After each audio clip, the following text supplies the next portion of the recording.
ஒருத்தர் சைதாப்பேட்டையில் உட்காந்து ஒரு பங்களாவை பார்த்துனுக்கிறான், பழைய வீட்டை பார்த்துனுக்கிறான். போகிறவன் கேட்டான், என்னையா அப்படி பார்த்துங்கிறேன்னு. இந்த வீட்டை அடிச்சுட்டு மாடலாக கட்டலான்னு பார்க்குறேன். கட்ட வேண்டியதானே, அதிக ரோட்டில் நின்று பார்க்குறேன். இல்லை, ஹவுஸ் ஓனர் ஒத்துக்குவானோ ஒத்துக்க மாட்டானோ, இதை எவன் வீட்டையே இடிச்சு கட்டுறதுக்கு இவன் தயாராக இருக்கிறான்.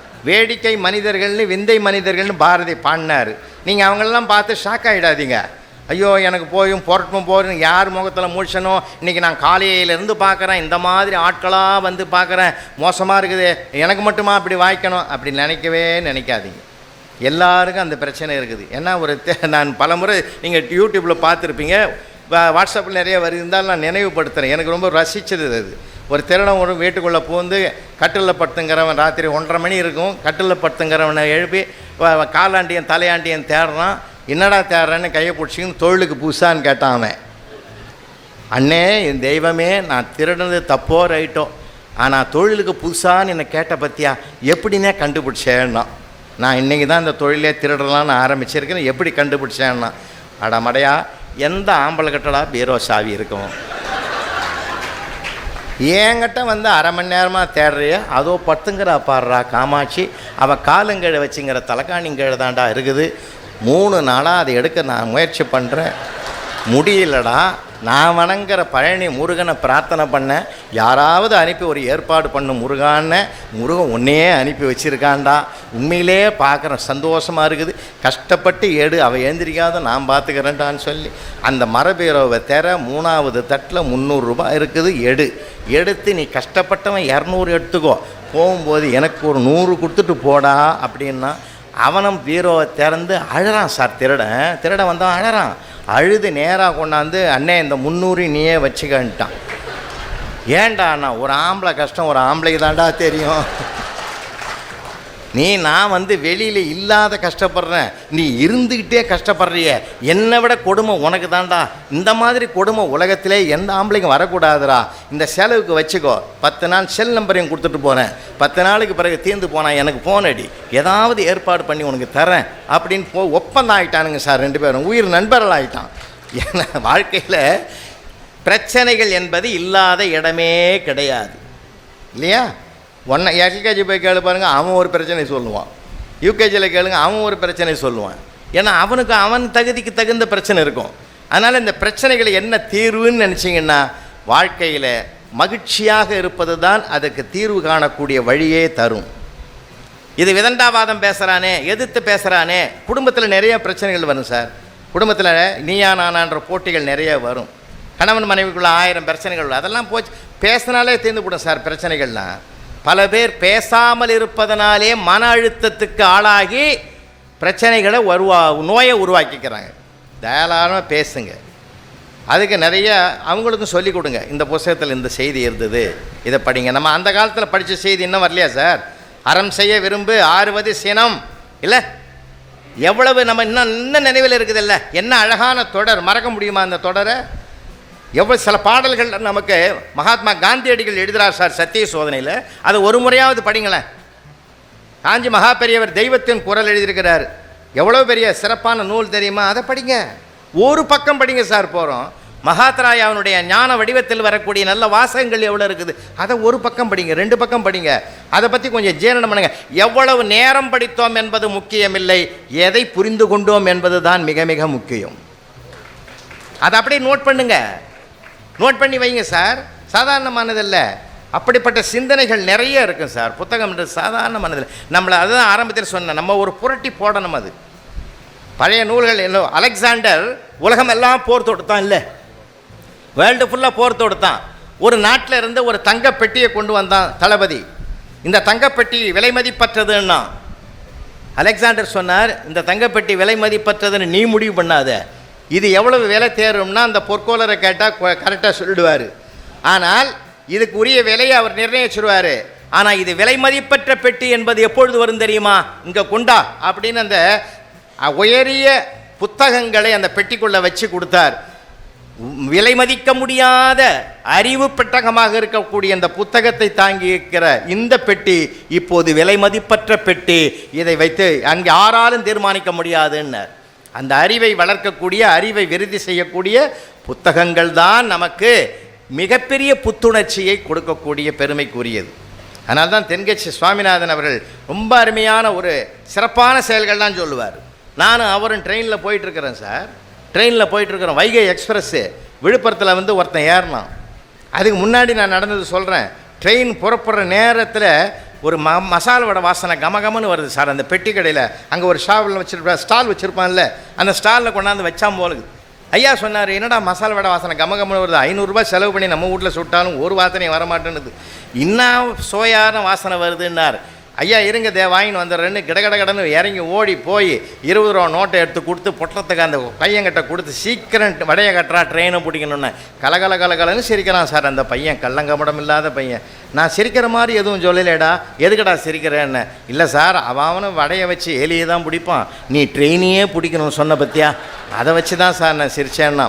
அதை எப்படி புரிஞ்சுக்கிறான் பார்த்தீங்களா, அதை எப்படி எடுத்துக்கிறான் பார்த்தீங்களா. இந்த ஒரு பார்வை நமக்கு வேணுமா வேணாமா சார்? அவனுக்கு ஒரு நாளைக்கு 10 ரூபா 3 வேளை சாப்பாடு 10 ரூபா கொடுப்பானா, அவனுக்கு அந்த வருமானத்தை விட இந்த வெகுமானமான எண்ணம் இருக்குது பார்த்தீங்களா. இந்த ரசனை தான் சார் ஒரு மனிதனை கவலையில்லாமல் வாழ வைக்கும். அதனால தான் சந்திரபாபு பாட்டு பாடினார், ஒரு நாளேனும் கவலை இல்லாமல் சிரிக்க மறந்த மானிடனே. சிரிக்கிறதுக்கு சில பேர் கஷ்டப்படுறானா சார், ரொம்ப சிக்கலாக இருக்குது. ஒரு கூட்டத்தில் பேசிங்கன்னா ஒரு முதல் வருஷம் பூரா அந்த கம்முன்னு உட்காந்துக்கிறாங்க சார். எல்லாருமே கம்முனுக்கிறாங்க. ஏமா கம்முனுக்கிறாங்கன்னு சிரிக்கவே மாட்டேன்றீங்களா என்ன? நான் பேசினா சிரிக்கணும்னு முதல்ல சொல்கிறது தானே. நான் சொல்லியா சிரிக்க வர்றது? இயல்பாக வரணும் சார். சிரிப்பு என்பது இயல்பாக உள்ளிருந்து வரக்கூடிய ஆற்றல். ஆண்டவங்க கடவுள் நமக்கு மட்டும்தான் சார் கொடுத்துருக்குறான். மானுடத்துக்கு மட்டுமே கொடுத்த மிகப்பெரிய வரம், மிகப்பெரிய கொடை சிரித்து மகிழ்வது தான். அதையே நாம் நிறைய பேர் விட்டுட்டோம். அண்ணா நகரில் போய் ஒரு கதவை தட்டுறோம், ஒரு பையன் வெளியில் வரான் சார். அப்பா எங்கடானா வேலைக்கு போய்க்கிறார், அம்மா எங்கடா மார்க்கெட்டு போய்க்குது, அண்ணன் கிரிக்கெட் ஆட போய்க்கிறான், நீ எங்கேயாவது போகிறதானே என்ன? இப்போ நான் கூட என் ஃப்ரெண்டு வீட்டில் தாங்கிறேன்னா, இப்போ நான் தான் வீடு மாதிரி வந்துட்டேன்றத என்ன அழகாக நாகரிகமாக சொல்கிறான் அந்த புள்ள. நீங்கள் இதெல்லாம் நீங்கள் உத்து கவனிக்கணும். வெறுப்படையக்கூடாது. அதை அப்படியே உள்வாங்கிக்கிங்க சார். எவ்வளோ பேர் எங்களெல்லாம் நெருக்கடிக்கு ஆளாக்கி இருக்கிறான்னு தெரியுமா உங்களுக்கு? ஆரம்பத்தில் சர்வீஸில் சேர்ந்தேன் சார். 4/8/72 ஜாயின் பண்ண வேலைக்கு நான் ஆசிரியராக ஜாயின் பண்ண அன்றைக்கே நான் கேட்டேன், சந்தேகம் தான் கேளுங்கடா சார், எப்போ சார் ரிட்டையர் ஆகிறீங்கன்னு கேட்டான். சண்டாலப்பா, அன்றைக்கி தான் நான் ஜாயின்டே பண்ணேன். அதை விட பெரிய குடும்பம். சாயந்தரம் 4:30 மணிக்கு பஸ்ஸு வருது. நான் டியூட்டியில் ஜாயின் பண்ணுறதுக்கு முன்னாடி வரைக்கும் நான் ஓடியாரலாம் உட்காரலாம். டியூட்டியில் ஜாயின் பண்ண பிற்பாடு அவனோட நான் போட்டி போடலாமா? அதை விட அசிங்கம் உலகத்திலே கிடையாது. அந்த பையன்லாம் ஏறி உட்காந்துட்டான் சார், நான் நிற்கிறேன் கம்முன்னு. என்கிட்ட பாடம் கேட்ட 6வது உட்காந்துங்கிறது நான் நிற்கிறேன். நான் அவனை பார்க்குறேன், அவன் என்ன பார்க்குறான். அப்படி ஒன்றுமே அப்படியே அது முடிஞ்சு போச்சு. அவன் இறங்க வேண்டிய இடத்துல அவன் வேறு ஸ்கூலில் படிக்கிறவன் அவன் பக்கத்தில் உட்காந்தோம், அவனை இறங்கி வரான். அவன்கிட்ட சொல்கிறான், என் காதலை விடுற மாதிரி, எனக்கு காலையில் கிளாஸ் எடுத்த வாத்தியார்ரா அவர் தான்டா அவருன்னா. அட பாவி, அவரை உட்கார வச்சு நீ நிற்கணும் இல்லையான்னு. இல்லைடா, நான் உட்கார வச்சுருப்பேன், ஆனால் அவர் சொன்னபடி நடக்கணுன்றதாக தான் நான் உட்கார வைக்கல. என்னடா சொன்னார்னா, அவன் சொந்த காலில் நிற்கணும்னு காலில் அவர் தான்டா கிளாஸில் சொன்னார். முதல்ல அவர் சொந்த காலில் நிற்கட்டும், அப்புறமா நாம் நிற்க முயற்சி பண்ணுவோன்னு நான் முடிவு பண்ணேன்னா. அப்போ தான் நான் நினச்சிக்கினேன், நாம் ஒன்று நினச்சா சமூகம் ஒன்று நினைக்கும். ஏன்னா யார் எப்படி நினைக்கலாம். இப்போ நான் கொடுக்குறான். ஒரு ஆளை கேட்டு பாருங்கள், இதுலேருந்து என்ன தெரியுதுன்னு. பாதி டீ இருக்குதுன்னுவான். இன்னொருத்தனை கேளுங்க, பாதி காலியாகுதுன்னுவான். இல்லையா? 2 இருக்குதா இல்லைங்களா? சின்ன விஷயம் நான் சொல்கிறேன். 2மா இருக்குதா இல்லையா? அப்போ ஒருத்தனுக்கு காலியாக இருக்கிறது தெரியுது, ஒருத்தனுக்கு இருப்பு தெரியுது. ஒருத்தனுக்கு இருப்பு தெரியுது, ஒருத்தனுக்கு இல்லாதது தெரியுது.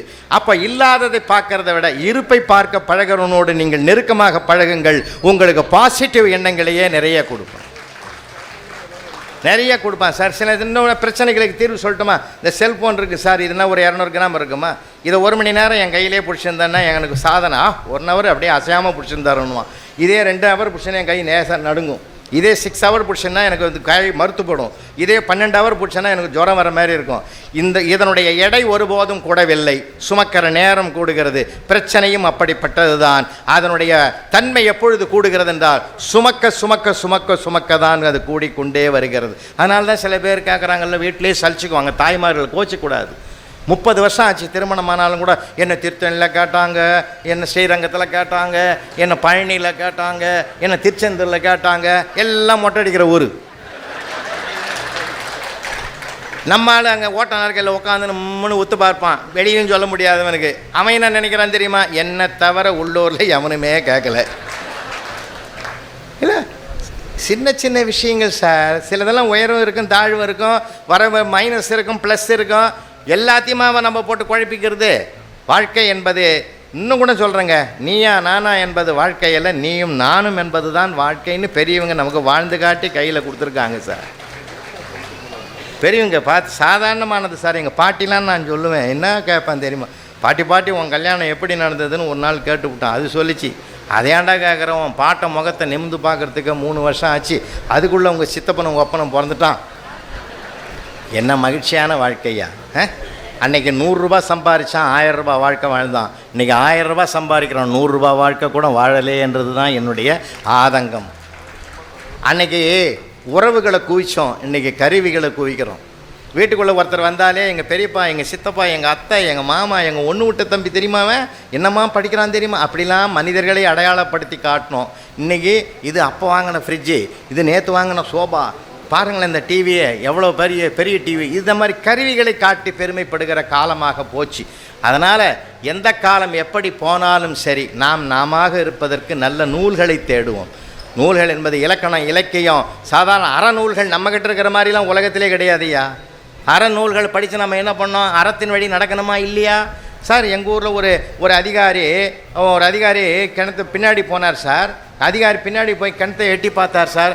100 அடி ஆழம், தண்ணி இல்லையா, இருக்குதா இல்லையான்னு எட்டி பார்த்தாரு. இடறி விழுந்துட்டார்.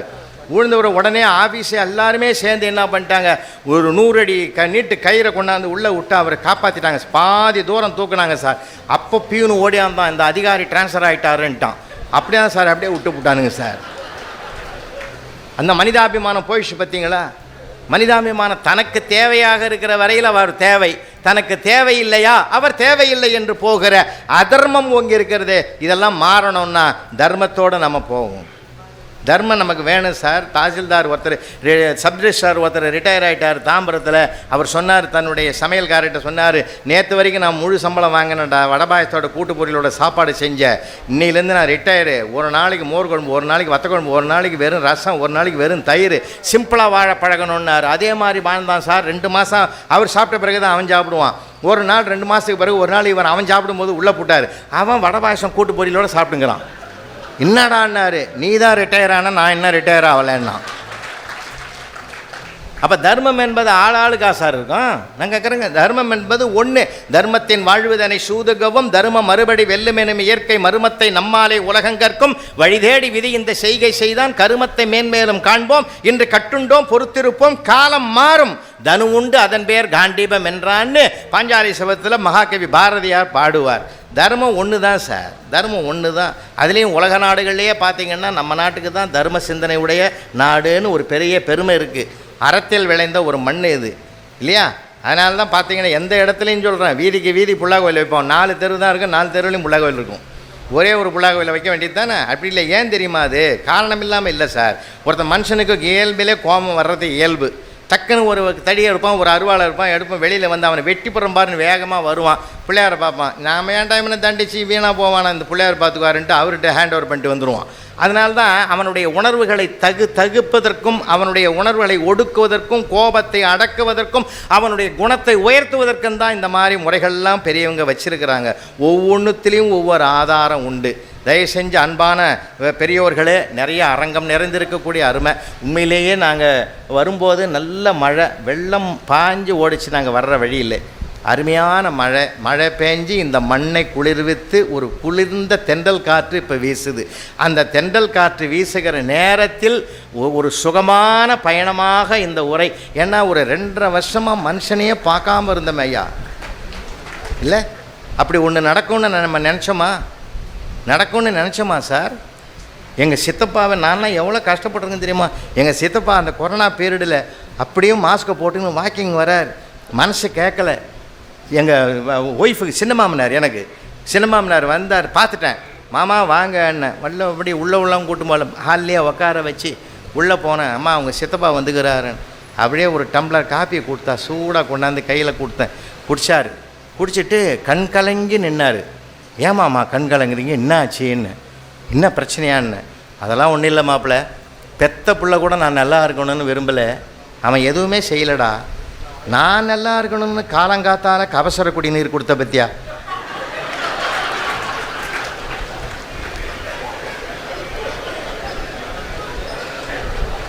நேராக அவர் சாப்பிட்டு போயிட்டார். கிச்சனுக்கு போனேன். எங்கள் சித்தப்பா என்ன சொன்னாருன்னா, நான் என்ன சொல்லணும்னு ரொம்ப நாளாக நினச்சிருந்தேன்னு அதை சொன்னார். அப்படியாண்ணா அதோடு விட்டுட்டேன் அது. ஏன்னா அது பேரம்னா அந்த கப சொல்ல மறுநாள் கிடைக்காது. அதனால் நிறைய பேர் சார் ஃபோன் பண்ணி நிறைய பேர் போனாங்க. ஒன்றை நினைவில் வச்சுங்கய்யா, நாம் இந்த முதல் அலை, 2வது அலை, 3வது அலை, அத்தனை அலைகளும் தாண்டி நிலையாக இருக்கிறோமே, அதுவே வாழ்க்கையின் பெருமைன்னு நினைங்க.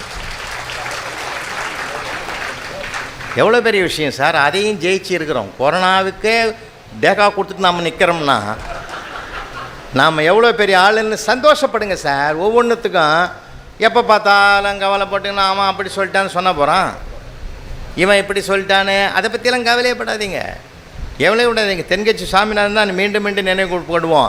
அங்கே குற்றால அருவியில் தென்காசியில் பேசிட்டு குற்றால அருவியில் குளிக்க போகிறோம். அருவியில் குளிக்கிற உயரமான இடத்துலேருந்து இன்று ஒரு தகவல் சொன்னார், நல்லா எப்படி இருக்குன்னு. அவர் கூட படித்தவன் குளிச்சிங்கிற போதே அவரை கேட்டான். அவர் சொன்னார், ஐயா கோவப்பட வேண்டிய நேரத்தில் குணமாக சொன்னார், நல்லா தான் இருக்கும், நீ என் வீட்டுக்கு தகவல் சொல்ல வேண்டியிருக்கும்னாரு. அதனால தான் சொல்ல, தாக்குதலை தாங்குதலாக மாற்றுங்கள், தாக்குதலை தாங்குதலாக மாற்றுங்கள், வாழ்க்கையில் நீங்கள் தான் ஜெயிப்பீர்கள். அவன் தாங்கிட்டானேன்னு நினைக்காதீங்க சார். அதனால தான் இயேசு பெருமான் சொன்னார், ஒரு கன்னத்தில் இருந்தால் மறு கன்னத்தை காட்டுது. அந்த மன்னிக்கிற குணம், நன்றி காட்டுகிற குணம், இதெல்லாம் நம்ம பாடம் இலக்கியங்கள் சொல்லிக் கொடுக்குது. இப்படி அப்படி இருறான்னு சொல்லிக் கொடுக்குது. ஒரு சமையல் குணம் எப்படி படணும், ஒரு குழந்தையை எப்படி ரசிக்கணும்னு சொல்லிக் கொடுக்குது சார். குழந்தைய நம்ம ரசிக்கிறோமா நாம்? அது ஒரு ஓவியம் சார், அது ஒரு காவியம் சார். அந்த குழந்தைகளை ரசிங்க சார். அது என்ன அழகாக பேசுது. அந்த மழலைகளில் ரசிங்க. படைப்பு பல படைத்து பலரோடு உண்ணும் உடைப்பெரும் செல்வராயினும் இடைப்பட குறுகுறு நடந்து சிறுகை நீட்டி இட்டும் தொட்டும் கவ்வியும் தொடர்ந்தும் நெய்யுடைய அடிசல் மெய்பட விதிர்த்தும் மயக்குறு மக்களை இல்லோர்க்கு பயக்குறை இல்லை தாம் வாழுனாலேன்னு அந்த காலத்தில் 2000 வருஷத்துக்கு முந்தைய புறநானூற்று புலவன் ஒரு குழந்தையை படம் பிடித்து காட்டுறான்னு அந்த குழந்தையை ரசிப்பேன் சார். அந்த குழந்தை என்ன அழகாக பேசுகிறான், இல்லை என்ன அழகாக பேசுகிறான். பேச விட்றீங்களா? முதல்ல அம்மா அப்பா எல்லாம் உட்காந்து டைனிங் டேபிளில் சாப்பிட்றாங்க. இலையை போட்டால் அம்மா சாப்பாடை வச்சா, சாதத்தை வச்சா, சாம்பாரை ஊற்றினா பையன் அப்பா நான் சாப்பிடும்போது பேசக்கூடாதுன்னு உனக்கு எத்தனை தடவை சொல்லியிருக்கிறேன், வாயை மூடு. இல்லைப்பா என்ன இல்லைப்பா நொல்லப்பா வாயினை மீறி பேசுகிற, சாப்பிட்டு முடிச்ச பிற்பாடு பேசுனேன், சாப்பிட்டு முடிச்ச பிற்பாடு பேசுகிறான்னாரு. என்னன்னாரு, பேசி பிரயோஜனம் இல்லைன்னா. ஏண்டான்னாரு, நீ சாப்பிடும்போது சாம்பார் ஊற்றன்னு சாம்பாரில் ஒரு கரப்பாம்பூச்சி வந்தது, அதை சொல்லலான்னு வாயை திறந்தால் வாயை மூடுன்னு, அது உன் வாய்க்குள்ளே மூடிக்கிச்சு, இனி பேசி பிரயோஜனம் இல்லைன்னா. அதனால் குழந்தைங்கள பேச விடுங்கய்யா. எப்போ பார்த்தாலும் இன்னும் மார்க் வாங்கணும், இன்னும் ரேங்க் வாங்கணும். ஒன்றாவது அது ரேங்க் வாங்கி என்ன பண்ண போகுது? அது என்ன ஐஏஎஸ் ஆகிப்போகுது, ஐபிஎஸ் ஆகிப்போகுது. அதெல்லாம் இப்போ வேறு ட்ரெண்ட் ஆகி போச்சு. அப்போ தான் சில ஸ்கூலில் அப்பாவுக்கு பரிசு வைக்கிறான். ஏன்னா நீ அட்மிஷன் போட்டு சொல்லி கொடுக்குறது நீ தானடா, அதனால் நீ உனக்கு டெஸ்ட்டுன்னா அவர் டெஸ்ட்டு எது போகிறாரு. பையன் வாசலில் உட்காந்து சொல்கிறான், டேடே என் லைஃபே உங்கள் எழுதாங்குது, ஜாகிரதை பார்த்து. அவன் சொல்கிறான் பார்த்து எழுதுன்னு. அவர் மனசில் நினைக்கிற பார்த்து எழுதுன்னு தாண்டா என்னை அந்த காலத்தில் என்னை வெளியே அனுப்பிச்சிட்டாங்கன்னு. போராட்டங்கள் சிக்கல்கள் 1000 இருக்கும். நிறைய ரசிங்க, எல்லா பயணங்கள்லேயும் ரசிங்க. தென்காசி சாமிநாதன் நானும் ட்ரெயினில் போனோம் சொன்னேன் இல்லையா, அந்த விழுப்புரத்தில் அந்த வடகதையோடு முடிச்சேன்ல, அந்த ட்ரெயினில் ஏறி உட்காந்து போகிறோம். அங்கே படபடன்னு ஒருத்தன் ஏறி ஓடியாந்து உள்ளே வந்தவனை பார்த்துட்டு டிடிஆர் வந்து கேட்டார், டிக்கெட் எடுன்னார். அவன் எடுத்து கொடுத்தான். சார் இந்த டிக்கெட் செல்லாதுன்னாரு. செல்லாத டிக்கெட்லாம் டிபார்ட்மெண்ட்டில் அடிக்கிறீங்களான்னா அவர் ஆடிவிட்டார். அட பாவி, நீ வாங்கின டிக்கெட் செல்லாதுன்னு தவிர செல்லாத டிக்கெட்டு நாங்கள் இப்போ தான் விழுப்புரம் ஸ்டேஷனில் வாங்கினேன் அப்படின்னா. இது வாங்கினது ரைட்டரா, இது பேசஞ்சர் டிக்கெட்டு, இது எக்ஸ்பிரஸ் ட்ரெயின். அவன் கேட்டான் எக்ஸ்பிரஸ்னா என்ன, பேசஞ்சர்னா என்னன்னா. என்னடா வில்லங்கமாக போச்சு, எக்ஸ்பிரஸ்னா நிற்காமல் வேகமாக போகும், பேசஞ்சர்னால் அங்கங்கே நின்று போகும். அப்போ இந்த ட்ரெயின் வேகமாக போகுதுன்ற அவர் ஒரு மாதிரி ஆகிட்டார். ஆமாம் யான்னு. இப்போ நான் என்ன செய்யணும், திண்டிவனத்தில் இறங்கிடு. அப்படியா, அதை விட நான் சொல்கிறத செய்ய, வேகமாக போகிற இந்த ரயிலை ஸ்லோவாக போவையே, நீயும் போகலாம் நானும் போகலாம். அப்போ தான் அவர் டிடிஆர் சொன்னார், நான் திண்டிவனத்தில் இறங்கிக்கிறேன், நீ நிம்மதியாக சென்னைக்கு போ, ஏன்னா உனக்கும் பாதுகாப்பு எனக்கும் பாதுகாப்பு. உன் கூட தப்பு பண்ணனோட நான் வரலாமா? இங்கே ரயில் பயணம் லேசான விஷயம் இல்லை. இன்னும் ஒரு 2 நிமிஷங்குது, ஒன்றே சொல்லி முடிச்சுட்றேன். ஏன்னா 2 நிமிஷம் இருக்குது, அந்த எல்லாம் கரெக்டாக 1 ஹவர்னா 1 ஹவர் தான். ஏன்னா அன்பு சகோதரி பர்வீன் சுல்தானை பேச்சை நானே ரசிக்கிறவன். உண்மை சார், ஒரு பேச்சாளனுடைய பேச்சை நம்ம ரசித்து பாராட்டணும் சார். நீங்கள் ஒருவரை எப்போ நீங்கள் பாராட்ட தயாராகிட்டீங்களோ உங்களை பாராட்ட 2 பேரை கடவுள் ஏற்பாடு பண்ணுவாயா. உனக்கு என்ன தெரியும் அப்படின்னா எனக்கு தெரிஞ்சதும் போயிடும் சொல்லக்கூடாது. எப்பயுமே நான்லாம் டெல்லிக்கு அப்போல்லாம் ஆரம்ப காலத்தில் அடிக்கடி ட்ரெயினில் வருவேன். அப்படின்னா ஒரு தடவை அந்த நீங்கள் கரண்ட்டு புக்கிங்கில் சென்னை எக்மோர்லேருந்து இது சென்னை சென்ட்ரல்லேருந்து நீங்கள் டிக்கெட் வாங்கி போயிடலாம். ஆனால் கரண்ட்டு புக்கிங்கில் டெல்லியிலேருந்து வாங்கின வர்றது மகா கஷ்டம். அதிகாரிகளுக்கெல்லாம் தெரியும், அனுபவப்பட்டிருப்பாங்க. முன்பதிவு இல்லாமல் வர முடியாது, அவ்வளோ பெரிய சிக்கல் இருக்குது. அங்கே வடநாட்டுக்காரனுக்கு அங்கே முன்னுரிமை கொடுப்பாங்க. நம்ம கியாங்கியான்னு கத்தினாலும் ஒன்றும் நடக்காது அங்கே. அந்த மாதிரி ஒன்று போய் நின்று ஒரு பையன் என்ன பண்ணான், நம்ம ஆள் தமிழ்நாட்டு பையன் நின்று தவிச்சு இருக்கிறான். ட்ரெயின் புறப்பட போகுது, பார்த்தான், துணிஞ்சிட்டான், ஏறிட்டான். ஏன்னா பணம் நிறையா இருக்குது. போடா பெனால்ட்டி போட்டு கட்டிட்டு போகிறோம் போடான்னு சொல்லிட்டு ஏறி உக்காந்தான் பாரு. அவன் உக்காந்த இடத்துல கோட்டும் சூட்டும் போட்டு அந்த படியிலே ஒரு ஆள் நின்றுங்கிறான். அவன் பார்த்துட்டு இவன் ஒவ்வொரு ஸ்டேஷனாக அவனை பார்க்குறான், இவனை பார்க்குறான். அப்படியே போச்சு. 3 ஸ்டேஷன் போன உடனே 4வது ஸ்டேஷன் தாங்கலை. அந்த பையன் நேராக வந்தான். ஐயா மன்னிக்கணும், டிடிஆர் நீவே என்னை செக் பண்ணுறதை விட நானே உண்மையை சொல்லிடுறேன். கியூவில் நின்று டிக்கெட்டு வாங்கி இந்த ட்ரெயினை பிடிக்க முடியாதுன்னு தான் நான் அவசரப்பட்டு ஏறிட்டேன். கட்டணத்தோடு பெனால்ட்டியும் போட்டு கட்டிடுறேன், தெய்வமே என்னை மன்னிக்கணும் அப்படின்னா. அவர் அப்படியே கண் கலங்கி பார்த்தாரு. என்னை காப்பாற்றிய ஆபத் பாண்டவன் அநாத ரட்சகண்டா நீ. டிக்கெட்டு வாங்கின்னு ட்ரெயினில் வர முடியாதுன்னு தான்டா நானே டிடிஆர் வேஷத்தில் வந்துக்கிறேன்.